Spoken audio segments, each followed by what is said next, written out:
In this podcast episode, Stephen Bonnell, known widely as Destiny, joins Tom Bilyeu for a deep dive into the realities behind headlines, election shockwaves, and the fundamental forces shaping America's future. What happens when two sharp minds dissect socialism's rise in New York City, the legitimacy of political fears on both ends of the spectrum, and the cultural as well as economic battles raging beneath the surface? What if the very narratives that fuel our daily outrage are missing crucial truths? This conversation doesn't just explore policy or personalities, it challenges listeners to rethink their assumptions amid a country teetering on historical fault lines. The discussion opens with Bonnell and Bilyeu unpacking the election of a socialist mayor in New York City, a political event that many interpret through lenses crafted by their ideologies rather than by sober analysis. Bonnell is skeptical of reading too much into this singular local victory as proof that the Democratic Party is shifting radically leftward. Instead, he contextualizes it as a reflection of New York's long-standing blue tilt, where primaries often seal the deal for the general election. This nuance complicates polarized online declarations that see this moment as a harbinger either of democratic socialism or, on the opposite extreme, an apocalyptic conservative warning. Both men recognize the inherent challenges in governing a city as complex as New York, where entrenched power structures, budget limits, and legal constraints shape what any mayor, socialist or otherwise, can realistically accomplish. Bonnell conveys wariness towards the policies often championed by socialist leaders, such as rent control, highlighting their historical and economic pitfalls. Yet, he concedes that experimenting within legal frames may yield lessons, successes or failures that will inform future policy debates. Questions arise about the balance between rhetoric and realpolitik. Will the new mayor tone down overt socialist talk when in office, or will policy gridlock stymie any radical moves? Could this political moment be less a revolution and more a cyclical blip in the city's governance? Such reflections point to the complexity and caution essential in interpreting one election amid broader currents. One of the most detailed discussions revolves around America's housing crisis, where Bonnell explains the competing interests that stall meaningful reform. At the heart lies the not in my backyard, NIMBY phenomenon. Homeowners who, motivated by protecting their investments, resist development that could ease rents for others. This political reality forms a formidable barrier, as older, wealthier voters who own homes wield disproportionate influence over local policies. Bonnell paints housing as a zero-sum game between entrenched property owners and prospective renters, complicated by the reality that many who suffer most from unaffordable housing are not yet voters. This creates a tension where policies to lower rents inherently threaten homeowners' wealth, driving political conflict. Bilyeu probes why politicians rarely confront this head-on. The answer lies in electoral math and political incentives. Advocating for housing policies that harm a core voter base is political suicide. The conversation reaches beyond policy mechanics to the human behaviors incentivized within capitalism, where self-interest often clashes with collective good.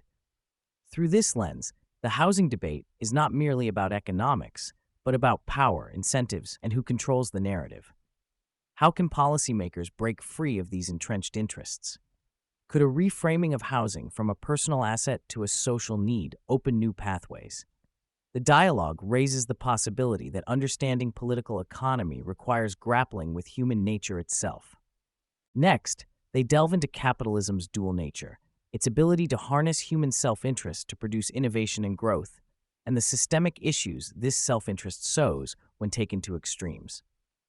Bilyeu highlights figures like Elon Musk as embodiments of capitalism's creative power, enabling technological leaps. Bonnell acknowledges this but warns that when economic actors relentlessly pursue parochial interests, they may collectively deepen societal fractures. The pair explore how this self-reinforcing behavior, manifested in NIMBYism, regulatory capture, and political polarization, can corrode the structures that capitalism depends on to function. This erosion fuels alienation, inequality, and intergenerational frustration, which can impel political shifts toward extremes. Bilyeu worries that without a cause-and-effect framework guiding economic policy, the nation risks repeating historical cycles of upheaval before learning from them. Can capitalism survive its own success? Is there a path to recalibrate incentives toward broader prosperity without sacrificing innovation? Here, the underlying question is whether human nature's selfishness is a fixed constraint or if economic systems can evolve to better align individual and collective interests.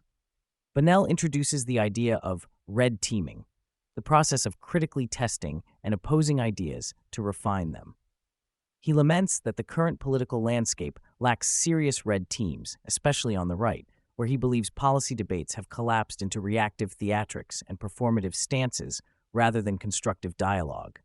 This absence contributes to gridlock and stagnation, leaving policy responses to issues like housing or inflation superficial or ideologically driven rather than pragmatic.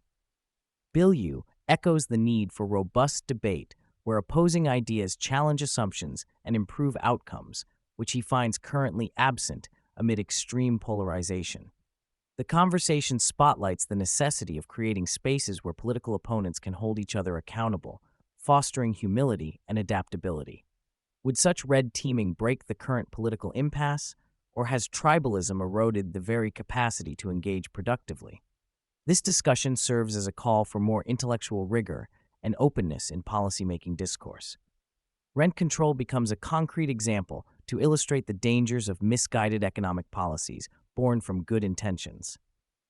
Bonnell explains how price caps, though politically popular as a tool to ease renters' burdens, often backfire by disincentivizing maintenance and new construction, leading to housing shortages and decay, New York's history providing a tragic case study.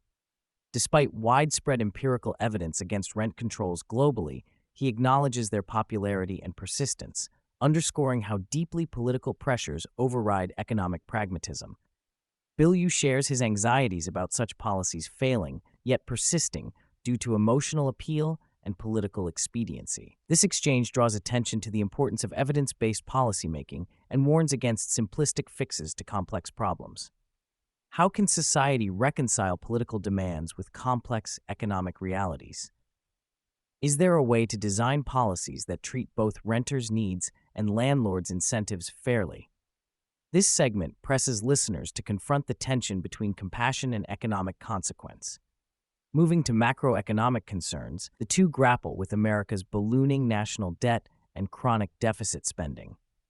Bonnell expresses a grim prognosis, a looming fiscal cliff that could trigger economic and social catastrophe without decisive corrective action, including austerity and responsible budgeting. He cites historical precedents where countries reaching certain debt thresholds succumb to default or revolution. Bilyeu counters by pointing out the persistent political reality that both parties contribute to deficit spending, blurring simple partisan narratives. They converge somewhat on acknowledging that growth is the only sustainable path forward, but diverge on how much cause each party bears. Central to this debate is whether fiscal responsibility can be politically feasible in a polarized system, and if public willingness exists to prioritize long-term stability over short-term benefits. What happens when debt becomes unmanageable in a world so rife with political brinkmanship? The stakes, they agree, couldn't be higher. The conversation turns sharply to Donald Trump's presidency and its aftermath, where Bonnell lays out a stark assessment of Trump as a figure whose governance style includes authoritarian tendencies and disregard for democratic norms. He points to actions like deploying federal agents in states without gubernatorial consent and politicizing federal agencies as dangerous precedents. Bilyeu questions whether the alarmism surrounding Trump's behavior reflect an overreach of fear or a genuine existential threat. This clash reveals the differing threat perceptions held by Americans, shaped by their lived experiences and interpretive frameworks. Bonnell concedes Trump's unhinged rhetoric but frames it as symptomatic of a broader right-wing pathology, contrasting with what he perceives as the normative conduct of Democrats despite weaknesses in governance. They explore the limits of reading political figures through historical analogies such as Hitler or Stalin, ultimately highlighting amplitude and intent as critical distinguishing factors. Is Trump a harbinger of authoritarianism or simply a disruptive populist challenger? The dialogue invites listeners to consider how subjective threat assessments color political debate. A particularly revealing thread involves contrasting perceptions of President Joe Biden's cognitive faculties against those of Trump. Bonnell, skeptical about Biden's mental acuity, cites behaviors and reports suggesting diminished capacity, which he sees as inadequately scrutinized by the mainstream. Bilyeu disputes the interpretation, pointing to moments of lucidity and leadership, framing Biden's challenges as age-related human frailty distinct from incapacity. They dissect public performances and executive decision-making behaviors as proxies for mental fitness, underscoring the difficulty of making definitive judgments without insider knowledge. The conversation exposes how personal biases, media framing, and political identity influence assessments of leaders' competence. Is our democracy equipped to honestly evaluate the cognitive fitness of its leaders? What standards should guide such judgments, particularly when political stakes are so high? This segment illuminates the fragility of leadership perceptions in a hyper-partisan era. Bonnell and Bilyeu tackle America's shifting role in global manufacturing amid the rise of China. They debate whether outsourcing and loss of certain manufacturing jobs represents a strategic disaster or an inevitable economic evolution guided by comparative advantage. Bonnell emphasizes the necessity of high-value production and innovation over low-end manufacturing, advocating for embracing advanced technology sectors. Bilyeu points to demographic and labor market dynamics, such as hidden unemployment and workforce disengagement, that complicate any effort to restore traditional manufacturing sectors. They discuss immigration as a partial solution to labor shortages and ponder how America might balance national security with global economic integration. The underlying question is how the U.S. can maintain economic leadership in a multipolar world without risking its industrial base or social cohesion. Are current policies adequate to compete with China's industrial ascent, or do they sacrifice too much in the name of efficiency? This discussion surfaces tensions between economic pragmatism and strategic foresight. Turning inward, they confront immigration's complex role in America's socio-economic fabric. Bonnell argues for honest conversations about immigration goals, acknowledging the economic benefits of both high-skill and low-skill immigrants while recognizing the political challenges of assimilation.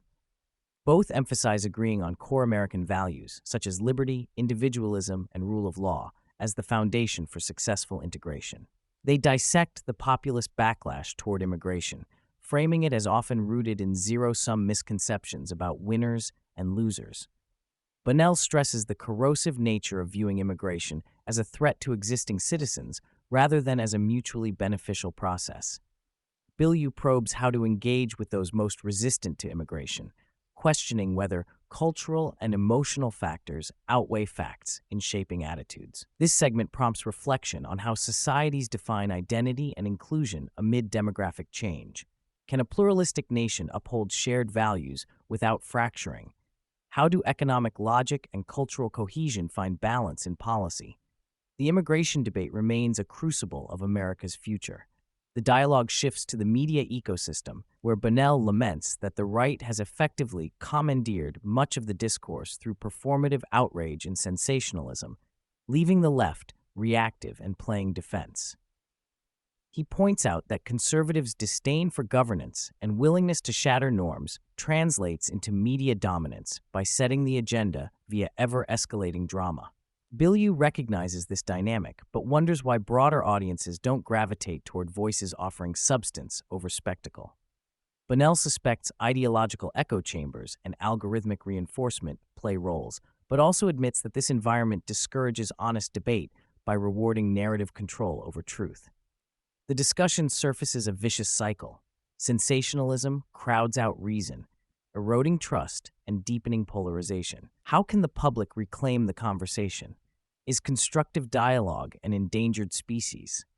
They challenge listeners to consider their own role in perpetuating or breaking media dynamics. The conversation closes with Bonnell's personal reflections on how individuals can navigate turbulent political times without losing their grasp on reality. He urges active self-examination through writing down predictions, tracking outcomes, and embracing intellectual honesty to counter biases and emotional distortions. He shares his experience balancing public engagement with personal safety after becoming a target for political harassment. Bilyeu aligns with the need for disciplined thinking and emphasizes the importance of attending to emotional states alongside cognitive assessments. They discuss how small changes in perspective can ripple outward to shift broader group beliefs. This segment is a call to agency amid chaos. How do we maintain clarity, civility, and effectiveness in a landscape designed to overpower individual reason? Can sustained self-awareness forge a path through societal disarray? The dialogue ends on a hopeful, if cautious note about collective human capacity for growth.